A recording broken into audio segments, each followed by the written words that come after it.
जैसा कि आप सब जानते हैं, हम अपने यूट्यूब चैनल गुमनाम हिस्टोरिकल फैक्ट में तारीख के गुमनाम पत्तों, गुमनाम पन्नों से गुमनाम तारीख को खंगालने की कोशिश कर रहे हैं। हम तारीख के उन गुमनाम लोगों के बारे में बात कर रहे हैं, जिस पर या तो बात नहीं होती या फिर अक्सर लोगों को पता नहीं है।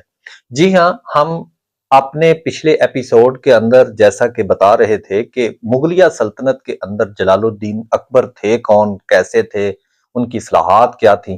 तो आज हम जलालुद्दीन मोहम्मद अकबर की तारीख का मुतालिया करते हुए अगर हम उसके 9 रत्नों का जिक्र नहीं करेंगे, उसके 9 वो लोग जिन्हें वो जवाहर कहा करता था, जिन्हें वो कीमती डायमंड कहा करता था, अगर हम उनका जिक्र नहीं करेंगे तो मेरा ख्याल है ये शायद तारीख से नाइंसाफी होगी। जी हाँ, आज हम बात करेंगे जलालुद्दीन मोहम्मद अकबर के 9 रत्नों के बारे में, जो कि अगर उसके साथ ना होते तो कहा जाता है कि शायद जलालुद्दीन मोहम्मद अकबर जो था, उसे अपने दौर को 55 या 56 साल तक इक़्तिदार रखना शायद नामुमकिन होता। तो आइए आज हम अपने अपने यूट्यूब चैनल गुमनाम हिस्टोरिकल फैक्ट में उन 9 रत्नों के बारे में बात करते हैं। जी हाँ, सबसे पहले राजा बीरबल।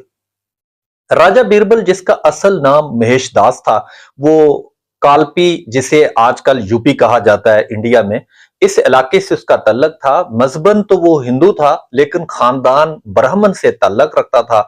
वो कोई बड़े खानदान से नहीं, गरीब खानदान से ही था। वो 1556 के करीब 60 के करीब जो है वो दरबार से मुंसलिक हुआ और 1586 के अंदर उसे कत्ल कर दिया गया। जब वो यूसुफजई जंग के अंदर लड़ रहा था तो वहां पर उसे कत्ल हुआ। इसी तरह जो नौरत्नों के अंदर, अकबर के नौरत्नों में दूसरा नाम अबुल फजल बिन मुबारक का आता है। जी हाँ, आगरा से इनका ताल्लुक था। वो एक शिया मुसलमान थे और ईरान के आलम खान खानदान से उनका ताल्लुक था। वो दरबार के अंदर 1574 के अंदर आए और इसी तरह वीर सिंह बंदेला ने उन्हें कत्ल किया। कहा जाता है कि उनका कत्ल जो था वो जलालुद्दीन अकबर को बड़ा ही सदमा पहुंचाया गया और इस कत्ल की वजह से वो अपने बेटे शहजादा सलीम से भी काफी नाराज हुए। आखिरकार सुलह कर ली गई। इसी तरह जो तीसरे नवरत्नों के अंदर तीसरा नाम अगर हम ले तो वो शायद फैजी है। फैजी या फयाजी उसका नाम था। तो ये आगरा से इसका भी तल्लक था। ये भी एक शिया मुसलमान है। अबुल फजल का ये बड़ा भाई था और शेख मुबारक का बेटा था। इसका किरदार ये कि वो एक बड़ा शायर था दरबार के अंदर।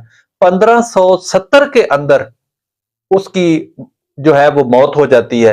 हालांकि कहा जाता है कि वो 1585 के अंदर उसकी मौत होती है। सॉरी।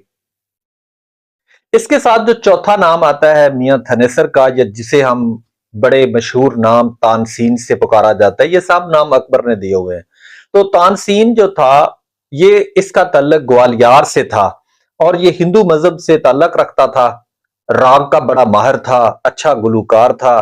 तो 1562 के अंदर ये दरबार से मुंसलिक होता है, जबकि इसकी वफात जो है वो कहा जाता है कि 1599 यानी 1599 के अंदर जो है वो कुदरती मौत मरता है। इसके बाद 5वें नंबर पे अगर हम जलालुद्दीन अकबर के नौरत्नों की बात करते हैं तो उसमें राजा टोडरमल का बड़ा नाम आता है। जी हाँ, राजा टोडरमल बेसिकली लाहौर के करीब एक और जैसा इलाका था जहां से वो ताल्लुक रखता था। तो आप यूं कह लें कि ये लाहौरिया है, क्योंकि ये लाहौर के ही एक डिस्ट्रिक्ट का नाम था। और तो ये एक हिंदू खत्री था और अकबर के दौर के अंदर बड़ा ही बेहतरीन खजांची और मालियाती अदारे का जो फंड का जो था ये इजरा करता था और इसने मालियाती माहिर था। ये कहा जाता है कि ये 1560 के अंदर दरबार से मुंसलिक हुआ और 1599 के अंदर यानी 1589 के अंदर इसकी वफात हो जाती है। इसी तरह अगर हम छठा नाम लेते हैं तो राजा मानसिंह। जी हाँ, इसका ताल्लुक राजस्थान से ताल्लुक था और ये जो था वो हिंदू कचवाहा जो था इस जात से इसका ताल्लुक था और अंबर राज के घराने से भी ताल्लुक था। 1582 के अंदर वो दरबार से मुंसलिक होता है, जबकि 1614 के अंदर यानी अकबर की वफात के 10 साल बाद जो है इसकी वफात होती है।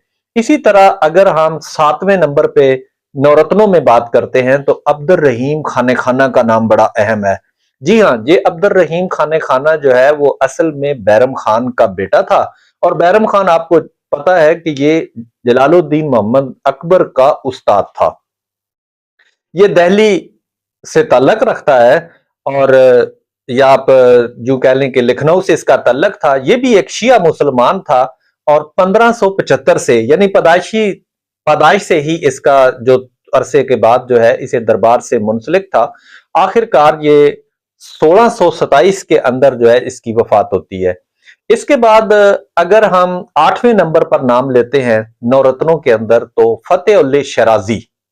जैसा कि आपको नाम से पता चलता है शिराज, शिराजी, तो ये शिराज से ताल्लुक, ईरान से ताल्लुक रखते थे। ये भी एक शिया मुसलमान आलम थे, एक इंजीनियर थे जो मुल्तान से हिजरत करके दरबार तक पहुंचे थे। ये तकरीबन 1583 के अंदर जो है वो अकबर के दरबार में पहुंचे, और कहा जाता है कि ये 1599 के अंदर, 1589 के अंदर इनकी जो है वो मौत होती है। नवरत्नों में एक आखिरी नाम जो आता है हकीम हमायूं, या यूं कह लें कि हकीम हमाम जिसे कहा जाता है, ये ईरान से इनका ताल्लुक था, और ये भी एक शिया मुसलमान थे।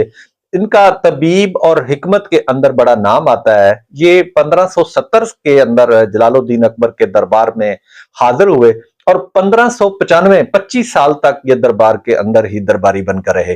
तो ये 9 रतन जो हैं, इनके अंदर आप कह सकते हैं कि 9 रतन थे, और इनमें से 4 हिंदू थे, 5 मुसलमान थे, और 5 मुसलमानों में 3 जो थे, बल्कि आप 4 कह लें कि 4 जो थे वो ईरानी निजाद यानी शिया मुसलमान थे।